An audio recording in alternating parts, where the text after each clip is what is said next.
Hey Floy, how's it going, man? Can't hear the response, so why don't we go ahead and get started hopping right into anything. So, same as usual, if you have any questions for me, feel free to leave them at the end of our video here. Just go over and chat them up to me. Be happy to respond to those. Besides that, yeah, we can probably look to just go ahead and get started here. Yep, you're on Monkey here, and yeah, that's pretty much it. I'll be a minute or so. I'm looking for something to talk about, same as usual.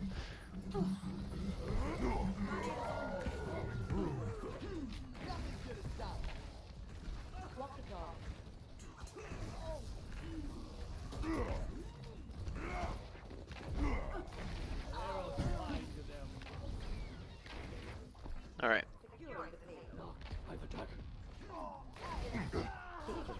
So nothing too wrong with that first fight. Maybe I would say don't spend too much time chasing the ball around because you'll find you're not really going to be able to kill ball very easily as monkey, and you're probably going to find a lot more value out of chasing other people down. This will protect us.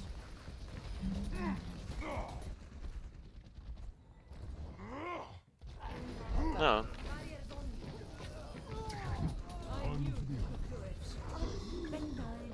Barrier activated.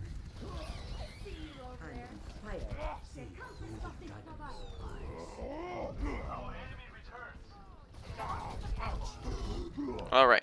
So firstly, right, we'll go over maybe some jumping tech because there's ways that we could actually get further than we do here when we jump, which we will discuss. Now, besides that, we also go and chase a bastion. uh, As a monkey, not the best idea that we've had. So in any case, right, when you're on a monkey, bastion is as close. Like in this game, I wouldn't say there's typically too many counters. Like you can pick a character and then you can't play this other character. I would say Bastion is just really good against monkey. Same with like Roadhog. Roadhog and Bastion are good characters to pick against you, and then that means that together they add up to being, pretty good combat, melting you down and killing you, which might mean that you would want to swap if you feel like you're being heavily contested like that. So that would just be maybe some recommendation, is swapping off of monkey if you see that they're on like Bastion and Roadhog, because that might be easier for you to stay alive. Now the other thing is, don't like actively run off into a 1v1 against the Bastion, because it's not going to work out too well for you, especially when you don't have any of your abilities. Right? You're just going to get shredded like that. So keep your eye out for that.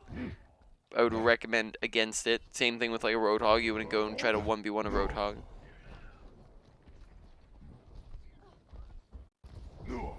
One moment, I'm just looking at our jump real quick.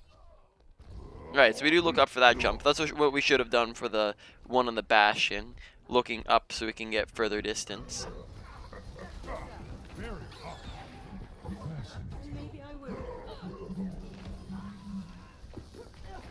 Alright,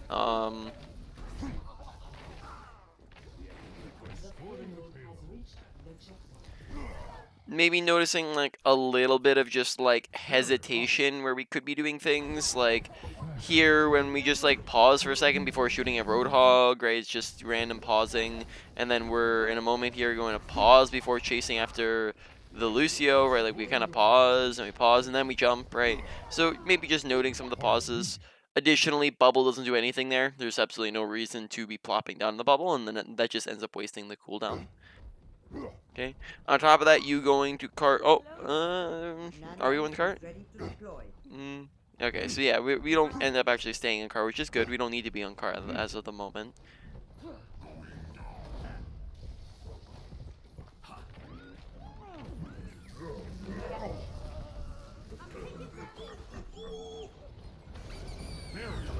Okay, so high grounds. High grounds are great. We've had probably, I don't know how many sessions we've had. 4 sessions? Question mark. Not too sure. We've had a lot of coaching sessions. High ground's great. We've discussed this many times.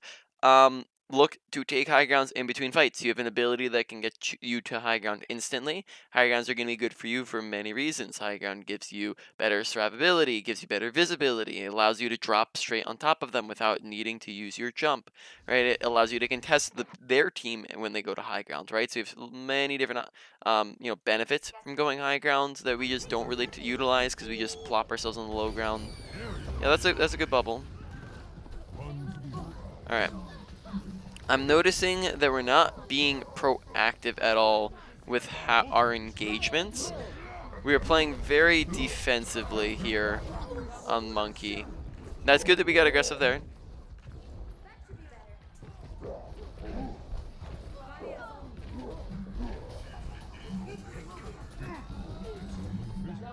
Alright, so in that last fight and in the fights before, I'm noticing that we're not being super proactive with our engagements. We're not going into them. A lot of times we're letting them come to us, which is not how you want to be operating a lot of times on Monkey. I believe we'll go over how we can look to engage a little bit better. I want to see maybe like one more fight and then we'll maybe go in on that topic, because this is going a little bit more into the how to play Monkey type of category.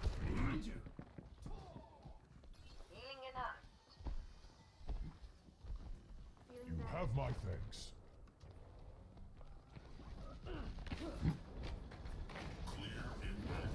Okay. So like even noting something like that where like Lucio's very very out in the open where you could probably kill him fairly easily here. I mean just kind of like ignore him, right? So look at Lucio's right here. All we have to do is just walk towards him, or here I probably say you can short jump on him, which we will discuss how to do, and that'd just be a very easy kill. So I don't want to talk a little bit about some of this stuff. Okay, we're gonna talk about a little bit about diving with Monkey, go over some different Monkey techs. So firstly, let's just discuss like all the Monkey jump techs, because that's important stuff to know. Imagination is So the essence as of I've, wisdom. apologies if you know some of this stuff, but we'll go over them anyways. So short jumping, how to not jump your max range. So max range, like this is just a normal jump, right? Basic normal jump puts us right about here. Now, if we're trying to not jump that far and jump a shorter distance, what we can do is hold S while we jump, and we actually jump much shorter, right? And then that gets us on top of people who are closer faster, while also giving us some extra damage. So let's say we're trying to jump on this person right here, we can short jump and land on top of them. When you jump on top of somebody, usually you want to melee, as it animation cancels in with the landing. So you are going to jump on top of somebody and melee as you're landing. Okay. Now, additionally, if you're trying to get extra distance, right, this again is the normal jump. So this is the normal jump right here. If we're trying to go extra far, what we can do is we can look up, right? If we look up, that's going to get us extra distance, right? Look at that Excuse that me for distance, right? dropping We in. can look to yeah, we can look to. I'm not sure. I can't remember if this does anything. Let's see if jumping and then going does anything. Very little. So if you jump before you go, that actually will get you very little distance, but also it'll get you more height, I believe. So that'll allow us to get up places easier. So I believe, yeah, we can make that anyways. I'm trying to find an example of that.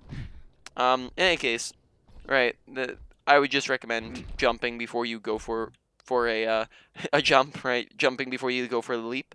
Aside from that, right as you're landing, hold down your spacebar, right? What that will do is it will make you bounce when you land, and then that'll get you even further, right? So rather than going there, we're here. So now from here to the start was like right here, we've got an extra 10 meters off of our jump, right? So that's how you can get your jumps to go further and a little bit higher as well. That's going to allow you to have more control over your movement. Also noting that remembering that you do have a lot of air control when you're jumping, right? We can do like curves through the air where we can do stuff like this, right? And weave our way through because you have a lot of control, right? We can leap straight up here and then move over to the side, right? You just have a pretty good air control, so we can decide where we're going, even midair, right? So if we're trying to jump on somebody and we're not really sure who we're going on, we can choose between a couple different people, right? And now we're on top of them. All right. So moving on, let's talk about some Would of you like to build your his body of um, science? Firstly, let's just talk about the fact that we want to be diving in and getting on top of stuff. We want to be proactive. If we let them come to us and do things to us, then we're going to constantly be letting them dictate the pacing of the fight, which is not good. It's going to be letting them have all the advantages. Typically, the team that engages first gets more value, right?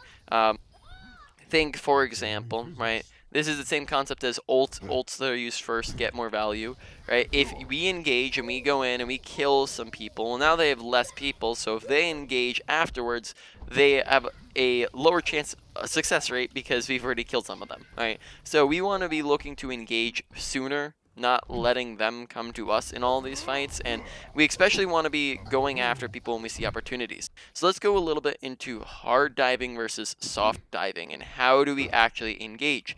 Um, Basically, when you're going through, hard diving is when you're going in super hard. You're going in with the intent to kill. You're getting really aggressive. A lot of times you're using both of your abilities, and you're jumping into their team, right? That is hard diving. You can hard dive when you have Primal, because we have a get out of jail free card, right? We can go in, use Primal, do stuff with it, and then get out, right? Very easy to get value with. We can hard dive when we see somebody who's isolated, right? So for example, that Lucio who's off on his own, who's gonna stop us from just jumping on him and then killing him, right? That's easy value. We can hard dive when we have our whole entire team going in with us and they're giving us team support.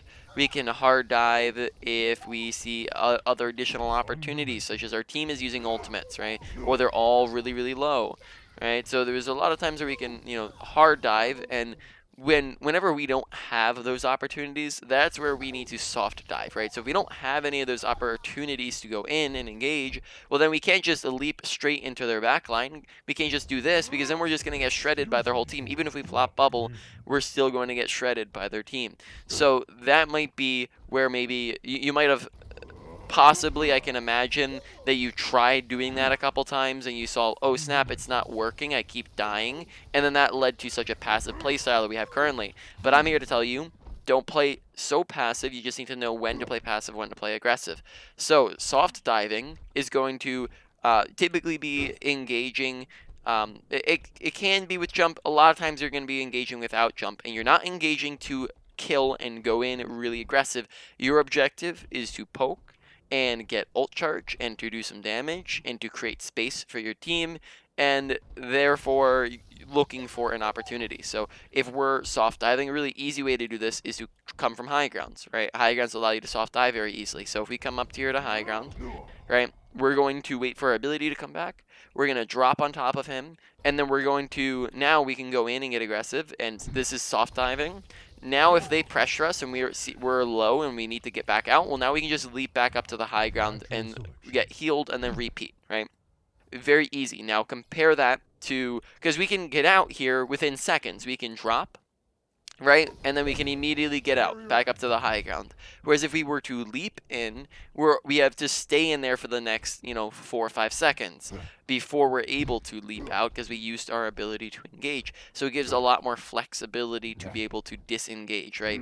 And if we don't have a high ground to come from, we can always use cover as we engage, right? So we can maybe, like, instead of just leaping straight to the back line, we can walk up using this and, walk towards them, plop a bubble down, and then now this is, again, just soft diving, getting poke value, making them look at us, and then we're backing out to our team, right? We can come in from this side as well, right? So I'm just giving you options. This is how you soft dive versus hard dive. As of the moment, we're not diving at all. We're sitting there, we're existing, and then therefore we're going to be lacking out on a lot of value because we're just existing in these fights, right? Besides that, in Primal, recommend jumping more often, right? I noticed we weren't jumping very often. You want to be jumping because it does a lot of damage when you're jumping around, so that'd be a recommendation, is to look to do that. And then that's about it for the demonstration. Let's go back in.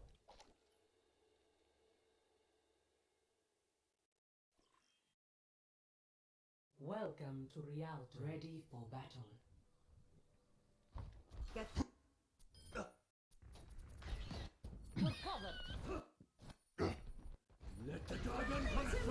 So very delayed looking at Lucio.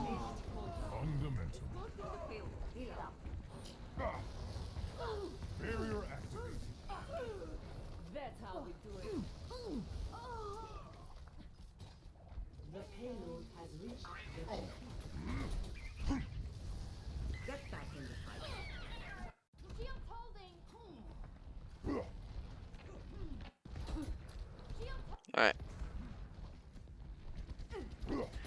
pay attention to their respawns. As of the moment, they are very easy dive targets, right? Because it's currently a 1, 2, 3, 4, 5 versus 2, right? So we dive in here, we have our bubble, I believe, right? If I'm not mistaken here. Yes, we do have bubble, right? All we have to do is dive in here on the soldier, and then that's a free stagger kill, right?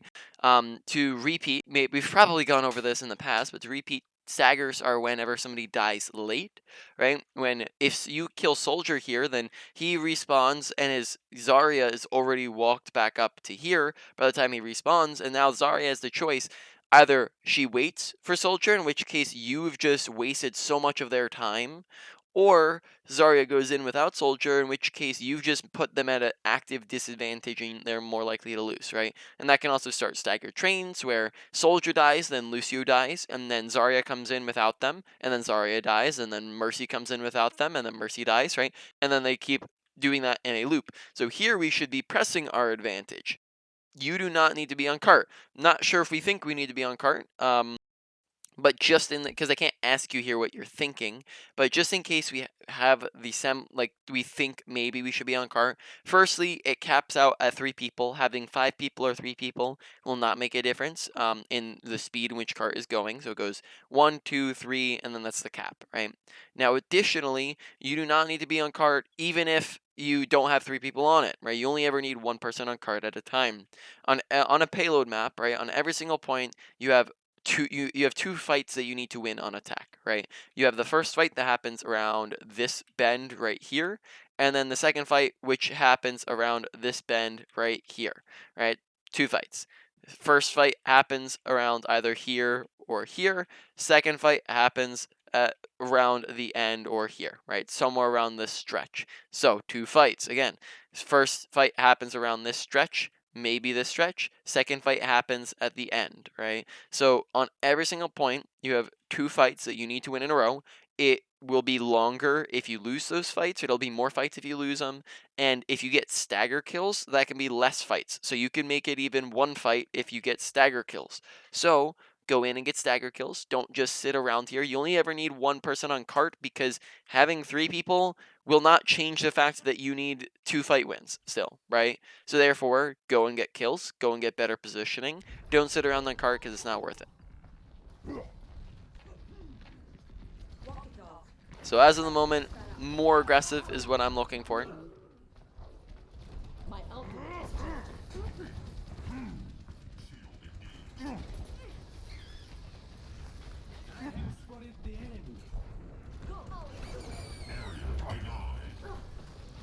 Yeah, notice how we're just kind of chilling around. Definitely should be jumping on soldier here. We're gonna be healed by the Brig and the Ana, and maybe getting a bubble from the Zarya. If we jump in on the soldier and we pop bubble, we can probably look to stop a lot of his damage and then possibly also get a kill on him here. So I'd say diving in on soldier when he's out of position like that or and by himself is going to be a very good choice. Right? Just very much just a lack of doing things. So let's talk about let's discuss because I'm not sure what characters we've gone over in the past because I'm thinking I don't have you to remind me, and I'm going back to view history of our last coaching sessions. So the last one, so we're in progress. Last one we completed was earlier this month. Let me go and look at that video real quick. What characters did we discuss? We went over Baptiste last time. All right, and then the time before that was, let's see, just pick another one here. One moment. Okay, and then we did Genji a time before that. Okay, so off of that, I'm already noticing that there's a little bit of a trend as well. So, okay, we're going to go over a couple things here. So, firstly, I'm noticing that you're playing a bunch of different characters. Now, that's hard to pick up on when I don't have you, like, in the chat with me, and I don't remember exactly, like, what we've reviewed in the past, because I don't have, like, a Discord history to work with. but it looks like we have gone over coaching on multiple different roles. So let's discuss that real quick. When it comes to improvement, now this out of everything I've ever said, this is the most up to you thing. It really depends on you, right? If you want to go this route or not, it's going to depend on what your goals are. If your goal is to improve and to get better and to win more games, or either of those, right? Then I would highly recommend focus on one role and 2 to 3 characters within that role, right?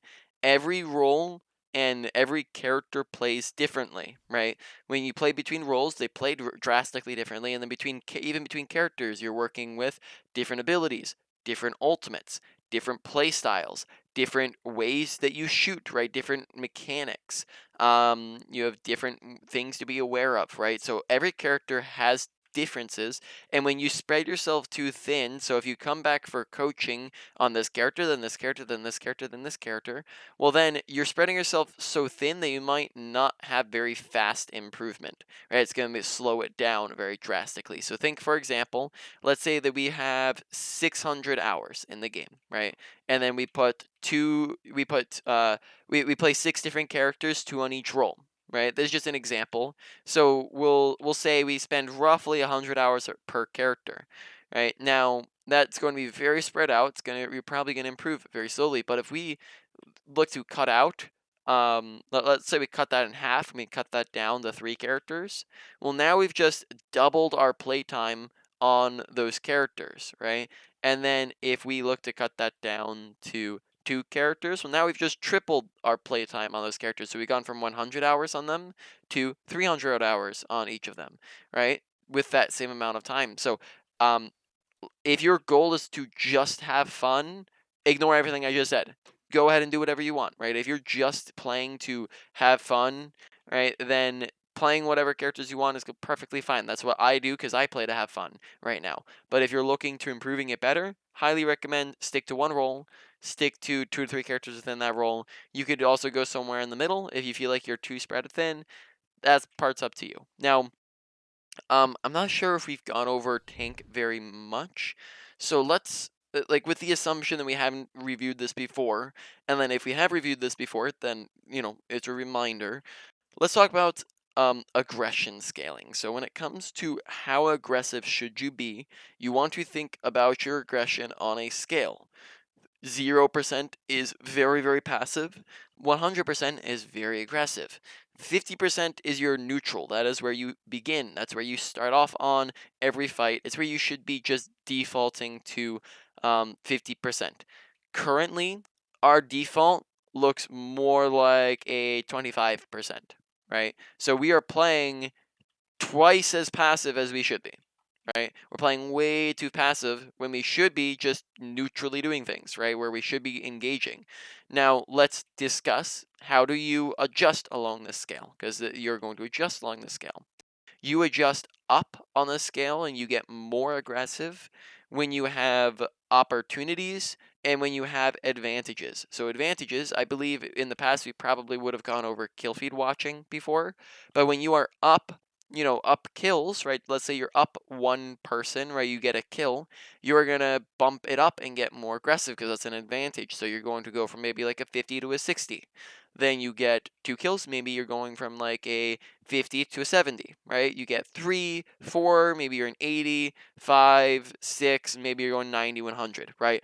Because there's so many people that are dead, you're getting really aggressive. That would be, for example, when we were talking about we were talking about this scenario where it's us versus 5 people versus their soldier and Lucio. That's a scenario where we should have been like 90% aggressive because it's a 5v2, right? There's like nothing to be afraid of in that situation, right? So you want to get aggressive to get value. Now, you can also adjust upwards with opportunities, right? You can in this scenario that's going to be like when somebody's low, somebody's out of position, like so Lucio's off on his own, right? It's an opportunity when you see, I don't know, I'm trying to think of other examples of opportunities. When you see you're able to get a kill, right? When you see you have your ultimate, when you can get aggressive off of something, right? That's an opportunity.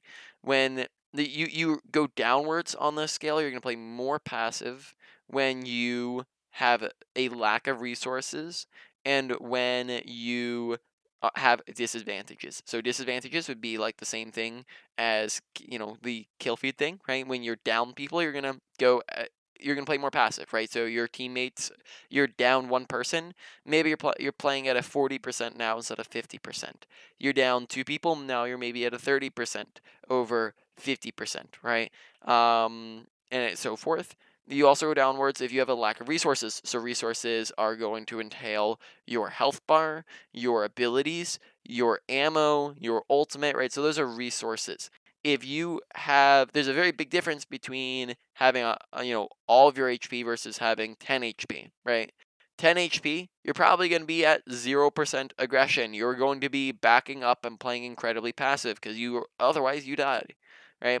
Now, if you're full HP, you're never going to go up in aggression because you have full HP. You're not going to be like, oh, I'm full HP, let me go up to 100%. That's not how it works. You go up to 50% when you don't have a lack of resources, right? So all these things go into play, and they kind of play off of each other, right? Because you can have advantages and disadvantages at the same time. You can have opportunities and a lack of resources at the same time, right? So you have to analyze your environment, be aware of your surroundings, and adjust accordingly. And in a lot of these fights, we are playing way too passive when we should be going in and doing things, right? So already, I would say you're finding significant value out of just going in and doing things, because otherwise you have a lack of impact. You're not going to be able to get value if you're not going in and searching for value.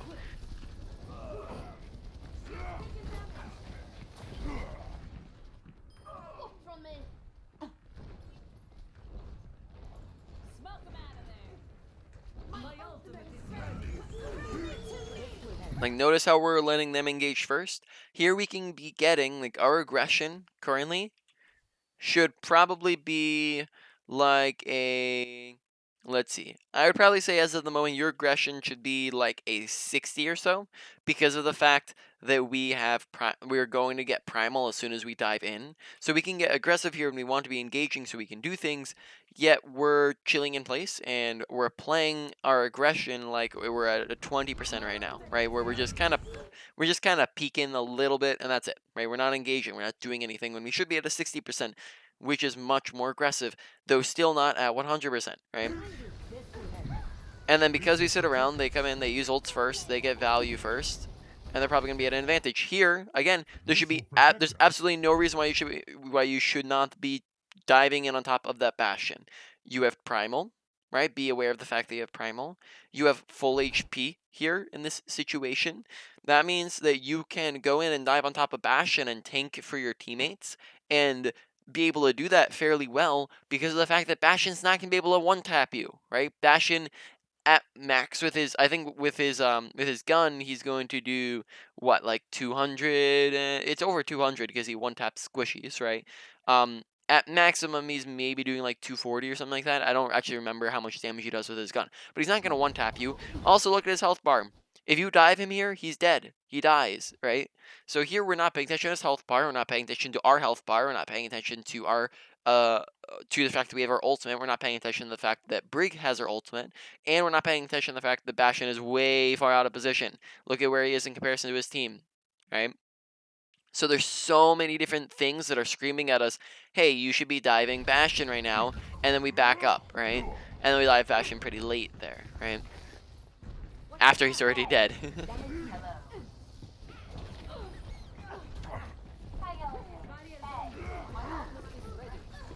Okay, we are going to discuss target priority. Now, this is one, again, where we probably have already discussed this maybe in the past if we've gone over DPS, but we're doing a refresher lesson in it. If it is something that we have discussed, don't be shooting at the hard things to kill. When it comes to who you should be shooting at, you want to be shooting at the easiest things to kill, because easiest things to kill will die the fastest, right? And you'll actually secure the kill. Now, when it comes to Monkey, who especially has a very low rate of fire, this is especially important because you can't kill things very easily on your own. So you need to pick out the easy things to kill, right? So when it comes to target priority, right, in general, tanks are not the easiest things to kill. Tanks are very difficult to kill, right? They have tanking abilities, they have shields, they have 2 to 3 times the health of other characters, they have armor, and they can get healed up very, very easily. So they have a lot of survivability, right? And therefore, probably not going to want to spend too much time shooting at them. Now, it's not to say that we never shoot at them. We shoot at them when they're low, when they're out of position, when they're the only thing we can shoot at. That would be, for example, let's say like we don't have jump. We can't exactly go past the tanks. But if we have jump, well, can't we just leap past the tanks, right, and go straight to their backline on the easier things to kill, right? So here in the situation, every single game you should be doing something like this, where you're analyzing their team comp and thinking who is the easiest to kill, to like going through the list, going easiest to hardest to kill, right? Here in this fight, right, or in this scenario, I would probably say that Mercy is going to be easiest to kill, followed by Lucio, followed by probably Zarya and Tracer being around the same. Zarya and Tracer being around similar to you, right? And then Bastion, and then Wrecking Ball, right? So that'd be the order in how difficult it would be for you to kill things. And then before this, I believe Tracer just swapped to Tracer. Yeah, she's on Soldier. So before she swapped to Soldier, it would be Mercy. It was actually probably, I would say, be Soldier, then Mercy, then Lucio, then Zarya, then Bastion, then the Wrecking Ball. So that would be your order. Now let's think about who we've actually been shooting at this game. I would say the person we've been shooting at the most this game has been the Wrecking Ball. We've been looking at the Wrecking Ball the most out of every character in the game, right? Who is the character we should be looking at the least out of every character in the game. And then second most, I would probably say, went to Bastion and Zarya. We've been looking at Bastion and Zarya quite a bit. We've got, and then actually, sorry, never mind. I think we've been on Lucio a decent bit, so I will correct that. Bastion, Zarya, Lucio. Now, as I just mentioned, we've just basically been ignoring Soldier and Mercy, who are the easiest characters for us to kill. They have the least health, they have the least amount of mobility on their team, right? So they're going to be much, much easier to kill than these other characters. Now, look at when we dive in here, right? How we dive in, and we're on the Lucio, and then we turn away from Lucio to look at Zarya. That right there shows me poor target priority, that we turn away from this character who is probably going to be like 3 times easier to kill than Zarya, right? Lucio is probably going to be like 3 times easier to kill than Zarya, and look at the Zarya, right? Zarya is currently being healed by Lucio and Mercy. Lucio's being healed only by himself as of the moment, right? And his self healing isn't going to be as strong. Zarya has bubble. Does she have bubble? Zarya does not have bubble currently, but she does have a bubble. She has 2 times the health of Lucio. She has high beam energy currently, which gives her increased, defensive capabilities, right, or offensive capabilities, right. And then on top of that, right, like I guess that's it for the moment, right? So that's it for the moment. She's just also gonna be healed up easier because she has more health to heal up, right? All that to say, maybe not Zarya, and then we turn around and we're good now. All right. So we've just been on the wrong targets this entire game, which just means it makes it very difficult to get kills. Reminder that when we go in and we do more damage and we look at the right things and we get more kills, when we get more kills, that leads to more game wins. When we get more game wins, that leads to more round wins, that leads to more game wins. So getting more kills, very important. Make sure we're looking to do better so we can get more kills. Not a very smart decision there. As we discussed, Bastion, you're not going to do very well against Bastion. You're better off avoiding a Bastion than trying to leap in on top of him. The only time you should be leaping after a Bastion is if he's out of sentry and off on his own, right? So he's not in a sentry form where he's going to melt you. You can leap at him when he's low HP. You can leap at him if you have an opportunity, such as your entire team is with you. But here, you do not have an opportunity because he can just melt you through your primal, especially if he's being pocketed by the Mercy and you're going in by yourself, right? Look at currently here, our aggression is at 100% when it should not be at 100%, right? We are going in incredibly aggressive, jumping straight into their team when it's a 1v3. right? And it's a Bastion who's going to melt you. So we're playing way too aggressive when we should not be playing aggressive.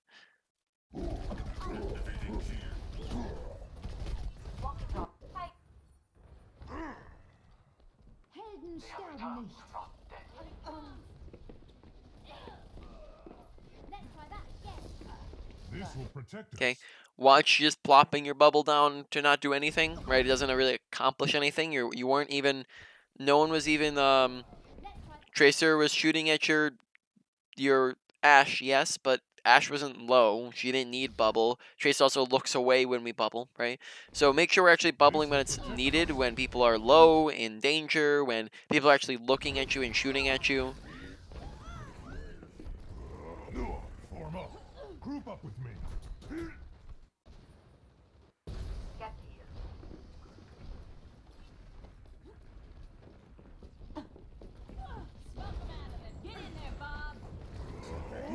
Escorting the pin.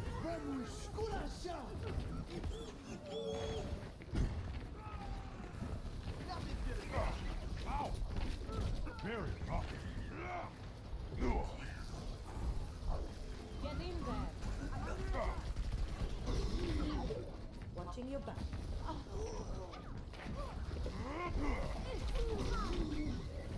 Barrier activated. Hello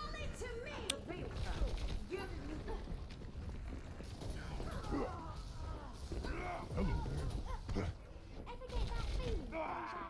Uh-oh. Watch your health bar, right? Here, I'm not sure if we're being aware of our health bar. Perfect time to be primaling, right? That's just a get out of jail free card. Watch health bar, primal, and that saves you, and then probably wins you the fight against the Tracer there.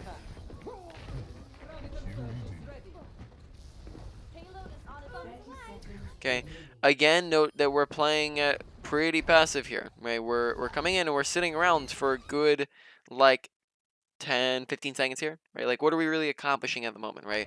So we sit around, so we can count how long we're sitting around for, right? This is fine. We're moving and we're engaging, and then we get to the spot, and we're here for 1, 2, 3, 4, 5, 6, 7, 8, 9, 10, 11, right? Now we get a kill on Tracer, and we're still chilling, 12, 13, 14. We're still just kind of chilling in place, right? When we would find so much more value out of going in and getting aggressive. Even if they have a Bastion, look to play around cover on Bastion, right? Look to just avoid the Bastion. You don't need to be jumping straight in on top of the Bastion, right? So when we're right here and we're thinking about engaging and going in and doing things, right? Maybe, like, here at the moment, Bastion's not even in Sentry form. So if we jump in here and we primal, we probably would be perfectly fine, right? We can go in here, we can jump on top of the Mercy, plop a bubble down, Mercy, Mercy jumps away, we primal, we chase after her, we kill her. If Bastion starts melting you down, you jump around, you get away from him, right? You have so many options here for things to do, right? They also, your Zarya chucks in a craft, be aware of that. Now, Bastion's now in Sentry and being pocketed by a Mercy, so now maybe that's not the time to engage. But maybe look at, like, for example, the Lucio here, who's very out of position and low HP, right? Who we maybe could be engaging on. Now we do get Tracer, which is fine. That's good. Here, short jump would have been much better, right? Here we go for a long jump when everybody is, like, right next to us. So we go for a long jump here, and we even look up when, like, people are close, and then they end up just killing everything. Primal, boop the Mercy away. Here we're holding on to Primal. Make sure you're not holding on to your ults, because ults that aren't used don't do anything. So we hold on to that for 2 fights, if I'm not, yeah, we hold on to that for 2 fights, right? Make sure not holding on to ults. Ults that aren't used don't do absolutely nothing, right? So we could have in that time probably used 1 to 2 ultimates in the time where we use 0 ultimates, right? So I'd highly recommend that. Stop the payload. Come out and face me. This will heal you.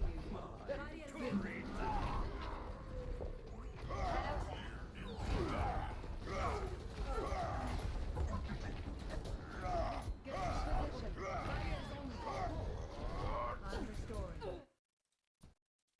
Get in position. I'm restoring.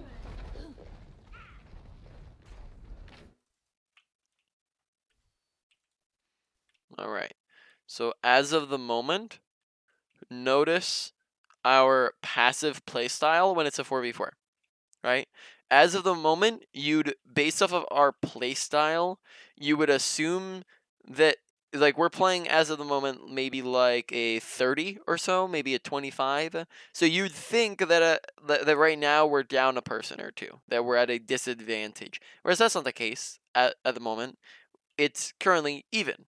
So we should probably be up here on this corner where we can stop cart. We can swing on these guys very, very easily, be within range of our swinging, right? Be able to actually accomplish things. Instead, we're sitting like really far back, right? So probably should be much closer here, up where we can do things. Okay, so we do push forwards, which is good.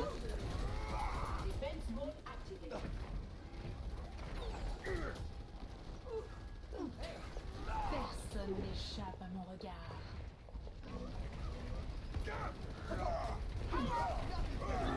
Okay. Very nice. You probably could charge that corner as well, since it's very short distance.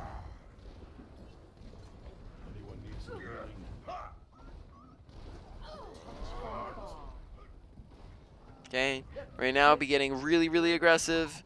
They're all low, you're winning the fight. You should just be sprinting into them right about now, right? Notice how it currently is a 1, 2, 3, 4, 5 versus 1, 2, 3, 4. Mercy's 1 HP.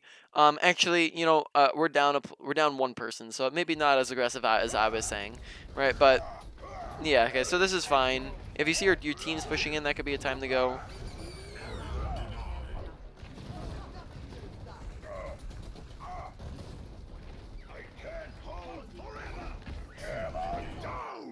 All right. We're gonna have to talk about a couple things here on Ryan. All right. So, firstly, noting that we go for the shatter when it's on a single Lucio. Go for bigger shatters, right? You're gonna find much more value out of getting a 2, 3, 4, 5, 6-man shatter over a single 1-man shatter. There's so much more value. You never shatter one person unless it's like a Nanoblading Genji, right? Never gonna be worth it. So make sure that you go for, at a very minimum, usually 2, and then usually you're looking for 3 plus, right? If possible. So here, that'd be fairly simple if we wait like 2 seconds here for Arissa's gold to run out, right? Well, now there's 2 people grouped up right there, right? There's 2 people over here grouped up, right? So you have more options to work with. They come out, you back up like a hair, and you back up to here. Now that is currently, that's like dipping into the floor. Now that's currently a 1, 2, 3, 4-man shatter, right? If you shatter here. So look at that difference in value versus our single 1-man shatter.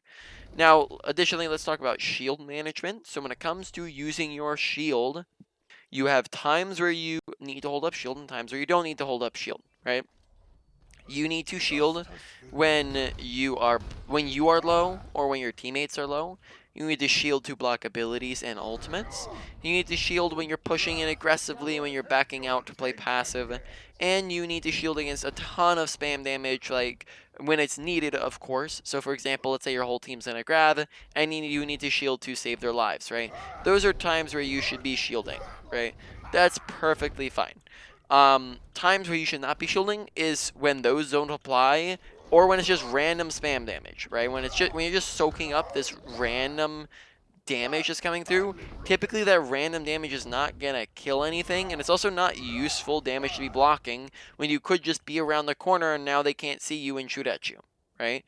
In that last gameplay, we broke all the mines and then we just sat there and shielded and let them melt the rest of our shield for no reason, when we could have just backed up around the corner and then been completely fine, right? So make sure that we're not randomly shielding when we don't need to be shielding. Drop your shield in those instances. Now, additionally, you can charge short distances, right? Because you get out of charge immediately. You're not stuck in that animation. You don't want to be charging long distances, but when you're like right around that corner, you can very easily get a charge kill, right? So let's find an example. let's say, for example, here, right, when we're playing on this corner, we can very easily, if somebody turns this corner, just charge him into this wall because we're going to be out of that charge pretty much instantly. There's very little risk to it, right? So that's an example of how you can be going for a charge. Fire strikes, I think, have been fine so far. Then besides that, why don't we hop back in?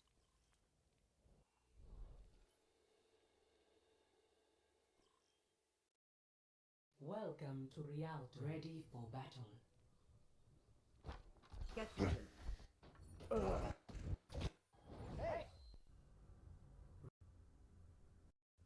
Anyone need some healing?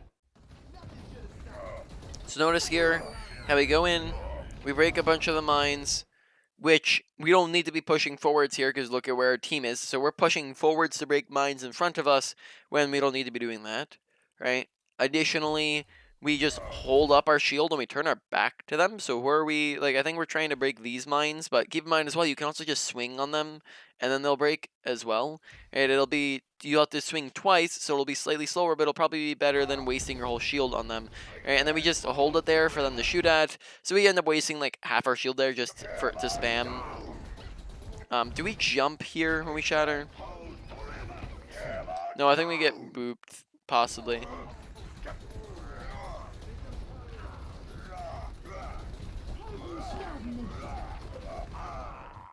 Okay. Currently,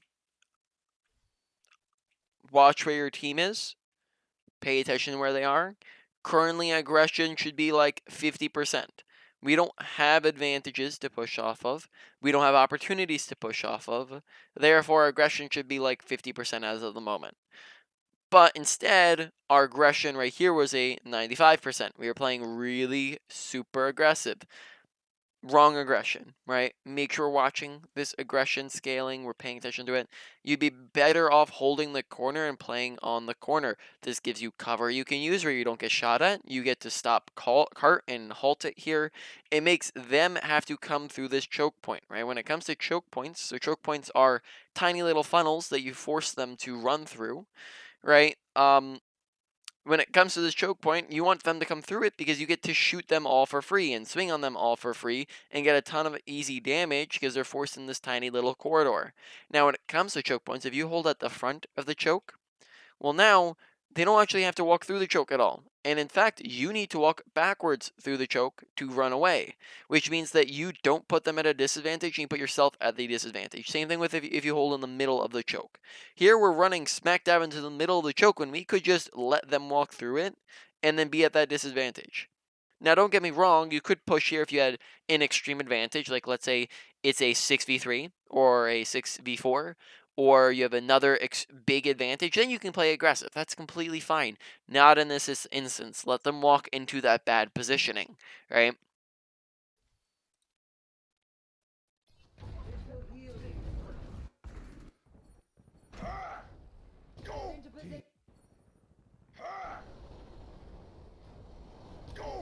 Heal up here. I'll feel sad in the morning. Barrier is failing. Okay, that was a pretty long charge. Be careful about those. And then we actually get melted there. So be careful about this because you have to think about your end destination in mind when charging. You can't just charge because you want to. You got to think about where am I going with the charge when it ends. Now, here as well, we have a bunch of people looking at us and we're half HP. Not the time to be going for Fire Strike, definitely, because then that just gets us melted. Don't Fire Strike when you're like 1 HP, right?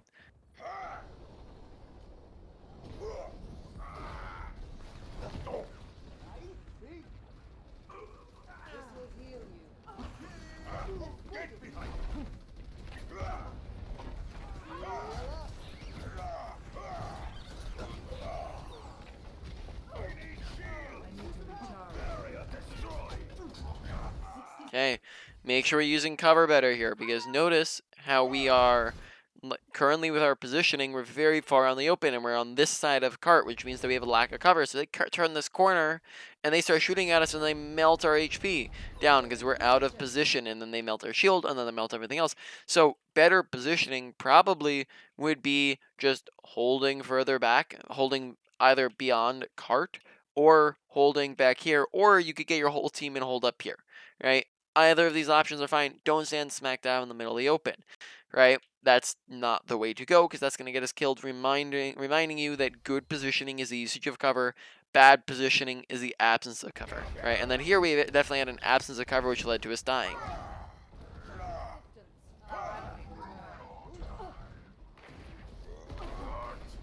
Barrier activated.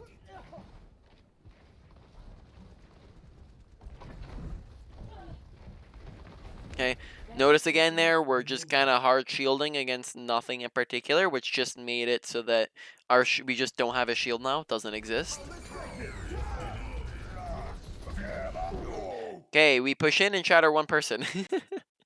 Note that your shatter is a cone. So notice how it starts off in this tiny little area, and then it spreads out this way and that way, and bigger at the ends. Don't run up right next to people, because here, like, we don't even have anybody else in our line of sight. Why are we trying to shatter one single person?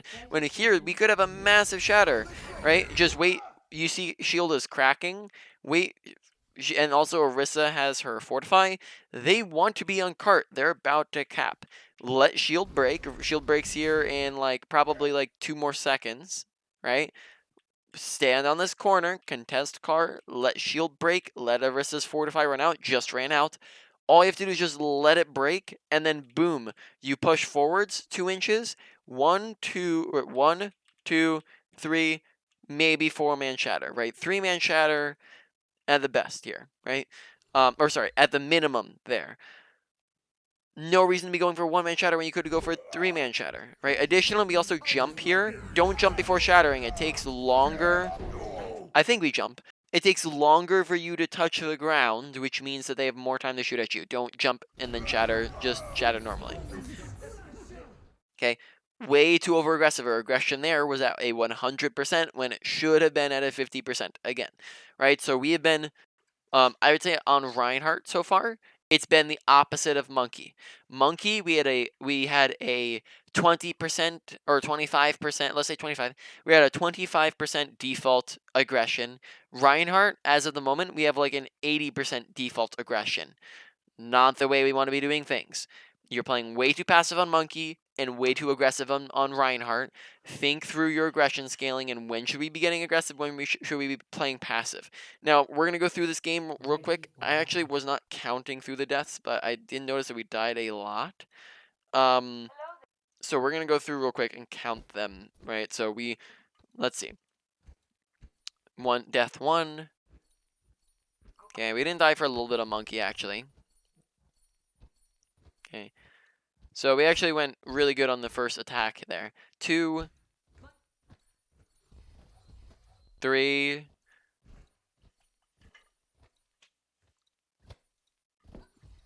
4.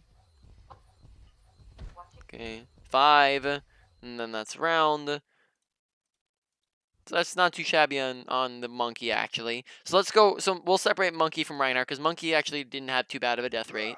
Reinhardt here, though, we die a lot, right? So here is death number 1 in a second here. 1, then 2, and then 3, and then 4, and then we come in on Zarya, and let's see, do we die?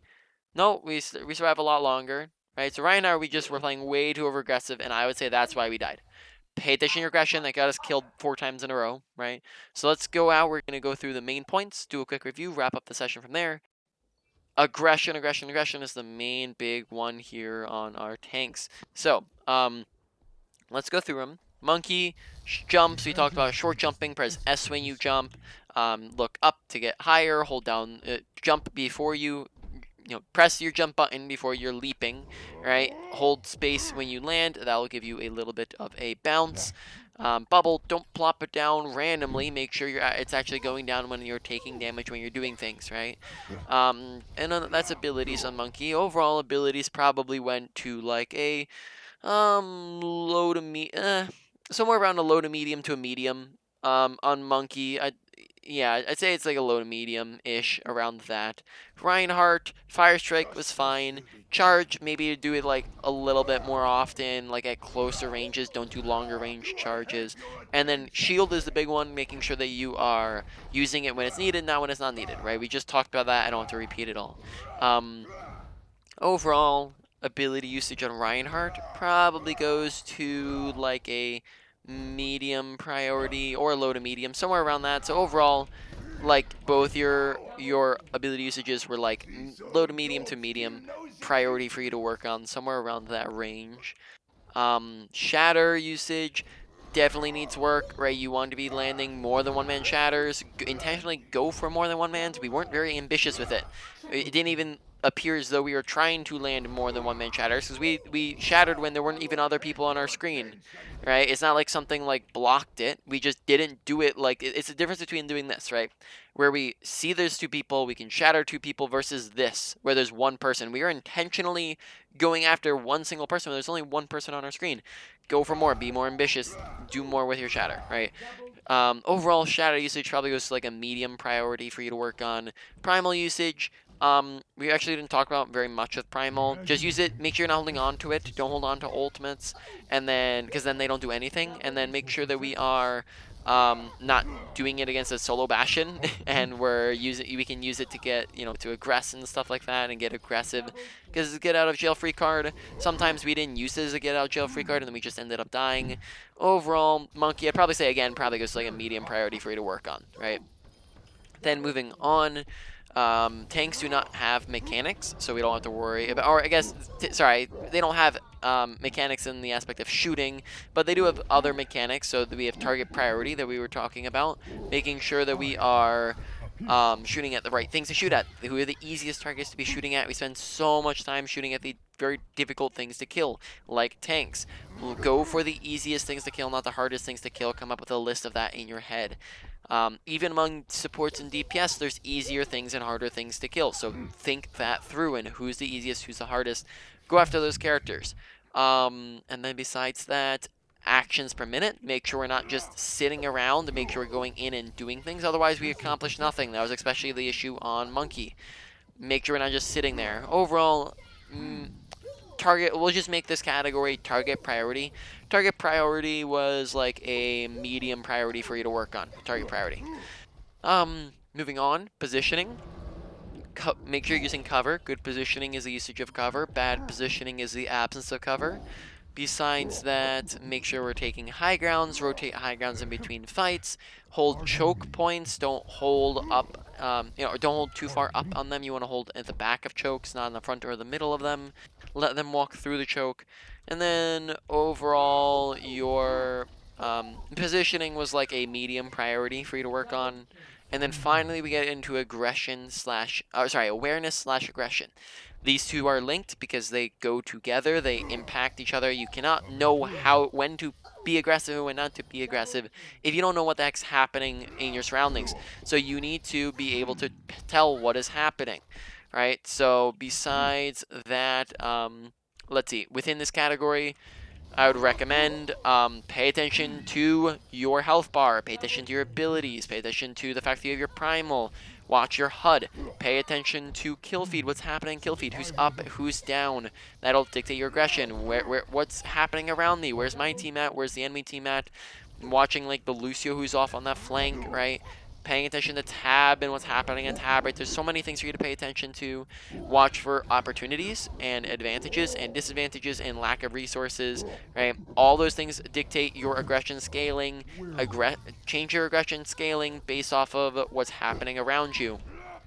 On both Monkey and Reinhardt, your default is 50%, yet on Monkey our default was 25, on Reinhardt our default was 80. Make sure we're understanding our defaults better and where we should be at, right? Default doesn't mean you're playing passive, it doesn't mean you're playing really aggressive, you're neutral, you're playing around the middle, you're waiting for stuff to happen and then you can play aggressive or passive. If any of this is confusing, let me know. I can explain it to you. That's about it. So let's put that in order real quick.